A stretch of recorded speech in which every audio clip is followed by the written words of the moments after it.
Бишкекте эт азыктарын саткан ири ишкерлер менен жолугушуулар өткөрүлдү. Бул тууралуу УКМКдан билдиришти. Жолугушуулар азык-түлүк коопсуздугун камсыз кылуу жана эт азыктарынын бааларын мамлекеттик жөнгө салуу боюнча киргизилген талаптарды сактоо максатында уюштурулду. Ага Бишкек шаардык мэриясынын, монополияга каршы жөнгө салуу кызматынын жана укук коргоо органдарынын кызматкерлери катышты.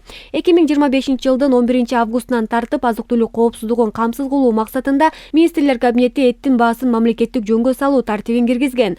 Ылайык эттин 1 килограммы үчүн болгон баа 790 сомдон ашпашы керек. Баарлашуу учурунда ишкерлерге белгиленген өкмөттүк эрежелерди сактоо жана эт азыктарынын бааларын жасалма түрдө көтөрүүгө жол бербөө зарылдыгы жөнүндө маалымат берилди.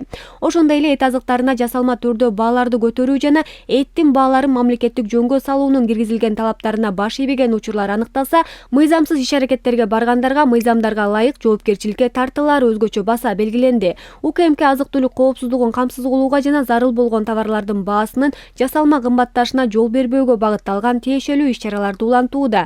Мындан тышкары УКМК эттин баасын аныктоо саясатына карата мыйзамга туура келбеген, атайлап саботаж жасагандар кылмыш жообуна тартылаарын эскертет.